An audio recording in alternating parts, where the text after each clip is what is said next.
প্রিয় শিক্ষার্থীবৃন্দ, আশা করি তোমরা সবাই ভালো আছো, বাসায় বসে নিয়মিত পড়াশোনা করছো।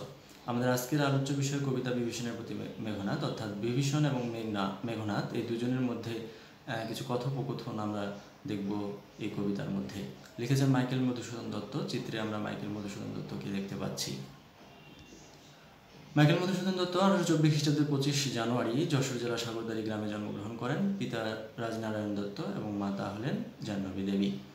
মাইকেল মধুসূদন দত্তের জন্মস্থান সাগরদাড়ি, যশোর, বাংলাদেশ। চিত্রে আমরা দেখতে পাচ্ছি।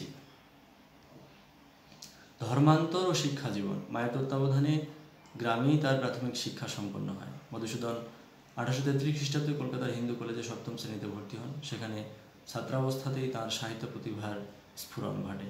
1843 খ্রিস্টাব্দে খ্রিস্ট ধর্ম গ্রহণ করে পিতৃপ্রদত্ত নামের শুরুতে মাইকেল নাম যোগ করেন।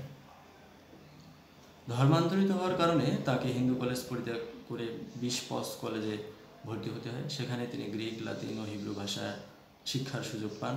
মধুসূদন বহু ভাষায় দক্ষ ছিলেন, তার পাণ্ডিত্য ছিল। ইংরেজি ও সংস্কৃতি সহ ফরাসি, জার্মান ও ইতালীয় ভাষাতেও তিনি দক্ষতা অর্জন করেছিলেন।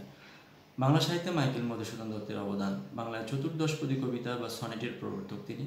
বাংলা নাটকের উদ্ভব যুগের অন্যতম শ্রেষ্ঠ নাট্যকার মাইকেল মধুসূদন দত্ত। সার্থক মহাকাব্য তিনি রচনা করেছেন বাংলা সাহিত্যে। অমিত্রাক্ষর ছন্দের প্রবর্তক তিনি এবং বাংলা সাহিত্যের প্রথম যে পত্রকাব্য সেটিও কিন্তু তার হাত ধরেই এসেছে। মাইকেল মধুসূদন দত্তের সাহিত্যের বিষয়বস্তু রোমান্টিক ও ধ্রুপদী সাহিত্যের আশ্চর্য মিলন ঘটেছে তাঁর সাহিত্যে। দেশপ্রেম, স্বাধীনতা চেতনা এবং নারী জাগরণ মধুসূদনের সাহিত্যের প্রধান সুর। 19 শতকের বাংলার নবজাগরণ বা রেনেসাঁসের অন্যতম রূপকার তিনি। তার কাব্যগ্রন্থগুলো হলো তিলোত্তমা সম্ভব কাব্য, মেঘনাদ বধ কাব্য, ব্রজাঙ্গনা কাব্য, বীরাঙ্গনা কাব্য এবং চতুর্দশপদী কবিতাবলী।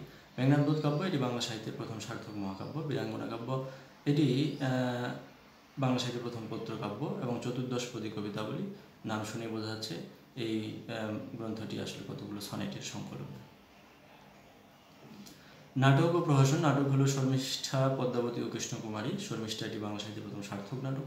কৃষ্ণকুমারী এটি বাংলা সাহিত্যের প্রথম সার্থক ট্র্যাজেডি নাটক। প্রহসন রয়েছে কি বলে সভ্যতা ও বুড়ো শালিকের ঘাড়েরও। তার সাহিত্যকর্ম মনে রাখার টেকনিক। মেঘনাদ কাব্যগ্রন্থ। মেঘনাদ তিলোত্তমা কাব্যের চতুর্দশ নায়িকা ব্রজাঙ্গনা, বীরাঙ্গনা নামক ক্যাপটিভ লেডির ভীষণাব্দী পাশ রচনা করলো। তাহলে মেঘনাদতে হচ্ছে মেঘনাদ বধ কাব্য, তিলোত্তমা সম্ভব কাব্য, চতুর্দশপদী কবিতাবলী, ব্রজাঙ্গনাতে হচ্ছে ব্রজাঙ্গনা কাব্য, বীরাঙ্গনাতে বীরাঙ্গনা কাব্য, ক্যাপটিভ লেডিতে ক্যাপটিভ লেডি, ভীষণাব্দী পাশ হচ্ছে ভীষণাব্দী পাশ। এইগুলো হচ্ছে তার কাব্যগ্রন্থ। নাটক মায়াকাননের কৃষ্ণকুমারী, শর্মিষ্ঠা, পদ্মা পার হবেন। মায়াকানন এই নাটকটি আসলে শেষ তিনি করে যেতে পারেননি, সর্বশেষ নাটক ছিল তার। এরপরে রয়েছে কৃষ্ণকুমারী, শর্মিষ্ঠা এবং পদ্মাবতী, এগুলো হলো তার নাটক। প্রহসন। বুড়ো শালিকের ঘাড়ের উদয় একে কি সভ্যতা বলে, অর্থাৎ বুড়ো শালিকের ঘাড়েরও এবং একে কি বলে সভ্যতা, এগুলো হচ্ছে মাইকেল মধুসূদন দত্তের প্রহসন। তিনি মারা যান 1873 খ্রিস্টাব্দের 29 জুন আলিপুর জেনারেল হসপিটালে। মাইকেল মধুসূদন দত্তের সমাধি স্মারক কলকাতা, আমরা চিত্রে দেখতে পাচ্ছি। কবিতাটির উৎস হচ্ছে মেঘনাদ বধ কাব্যের 6ষ্ঠ স্বর্গ, যেটির নাম হচ্ছে বধ। বধ মানে কি হত্যা করা, মেরে ফেলা।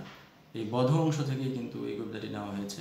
ছন্দ চতুর্মাত্রা অমিল প্রবহমান জ্যোতি স্বাধীন অক্ষরবৃত্ত ছন্দে রচিত। প্রথম পংক্তির সঙ্গে দ্বিতীয় পংক্তির চরণার্থের মিলহীনতার কারণে এই ছন্দ অমিত্রাক্ষর ছন্দ নামে পরিচিত। অর্থাৎ প্রথম লাইনের যে শেষ বর্ণ বা ধ্বনিটা রয়েছে সেটার সঙ্গে পরের লাইনের শেষ বর্ণ বা ধ্বনির যে মিলহীনতা, মিল নেই, অমিত্র অর্থাৎ মিত্রতা, বন্ধুত্ব নেই, মিল নেই, এটিকেই কিন্তু বলা হচ্ছে অমিত্রাক্ষর ছন্দ।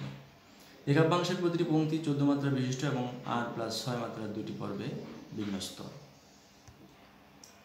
আমরা বিভীষণের প্রতি মেঘনাদ এই কবিতাটি পড়ে যা শিখব, 19 শতকে বাংলার নবজাগরণে মাইকেল মধুসূদন দত্তের যে কৃতিত্ব সেটি সম্পর্কে জানব। পৌরাণিক কাহিনী কাব্য ও বাল্মীকির রামায়ণ, আমরা জানি যে বাল্মীকি রচনা করেছেন রামায়ণ। রামায়ণের কাহিনীর একটি বিপরীত কাহিনী পাবো এই কবিতায়। বাংলা ভাষায় প্রথম ও শ্রেষ্ঠ মহাকাব্য মেঘনাদ বধ কাব্য।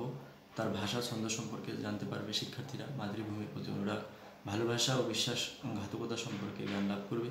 জ্ঞাতিত ভ্রাতিত জাতিসত্তার সংহতির গুরুত্ব অনুধাবন করতে পারবে। স্বার্থের জন্য মানুষের নিচে মানসিকতা, হীনতা ও ষড়যন্ত্র সম্পর্কে ধারণা লাভ করবে। সুজন ও পরজনের পরিচয়, এবং তাদের নীতি নৈতিকতা ও জীবন দর্শন সম্পর্কে জানতে পারবে। পৌরাণিক কাহিনী বিন্যাস ও চরিত্র সৃষ্টিতে মাইকেল মধুসূদন দত্তের যে বিশেষ কৃতিত্ব সে সম্পর্কেও জ্ঞান লাভ করবে